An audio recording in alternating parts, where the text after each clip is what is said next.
और आपके बैड डेब्ट अब कितने के हो जाएंगे, 6000 के। इसका मतलब है आपको 2 एंट्री पास करनी होंगी और आप यहाँ नरेशन लिख देंगे बीइंग बैड डेब्ट ऑन डेब्टर्स।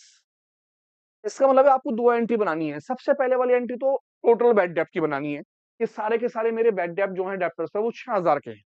देन दूसरी एंट्री 5000 तो ऑलरेडी आपके पास है ही। आप बैड डेब्ट जो लिखेंगे रिवोल्यूशन अकाउंट के 2 में लिखेंगे, तो डेबिट में आप रिवोल्यूशन अकाउंट के 2 में लिखेंगे कितने, 1000 और 5000 पहले से हैं, 1000 और हो गए तो टोटल कितने हो गए, 6000। इस तरह से आपकी दूसरी वाली एंट्री बनेगी। तो आते हैं इसी के साथ साथ थर्ड वाली एंट्री पे, ध्यान से देखिए थर्ड एंट्री क्या होगी। थर्ड एंट्री में इसमें बोला investment fluctuation reserve, liability side में एसेट्स में आपके पास इन्वेस्टमेंट भी है और साथ में इसने एडजस्टमेंट दे दी कि मार्केट वैल्यू जो इन्वेस्टमेंट की है वो है 1,91,000 की। इस कंडीशन में आपके जितने भी इन्वेस्टमेंट होते हैं उनमें से मार्केट वैल्यू का जो पैसा कम हो रहा होता है, इस पैसे को आप आपके पास जितना भी इन्वेस्टमेंट फ्लक्चुएशन रिजर्व होता है उससे एडजस्ट करते हैं।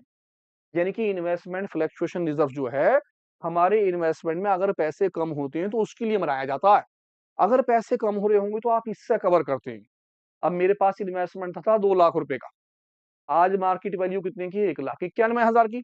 इसका मतलब कितने पैसे मेरे कम हो गए इन्वेस्टमेंट के, इन्वेस्टमेंट के मेरे पैसे कम हो गए यहाँ पर 9,000 रुपए। और एक्चुअल में मेरे पास इन्वेस्टमेंट पहले से मौजूद है कितने का, 18 का।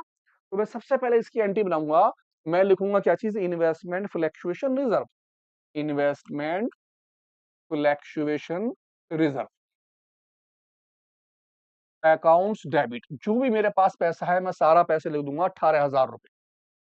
अब आपका जो पैसा कवर होगा वो कितना कवर हो रहा है, 9,000 रुपए का, तो उस आप लिखेंगे इन्वेस्टमेंट के नाम से, इन्वेस्टमेंट। कितने पैसे कवर हो गए, 9,000। अब ये 9,000 आपके कहां से आए, आपने 2 लाख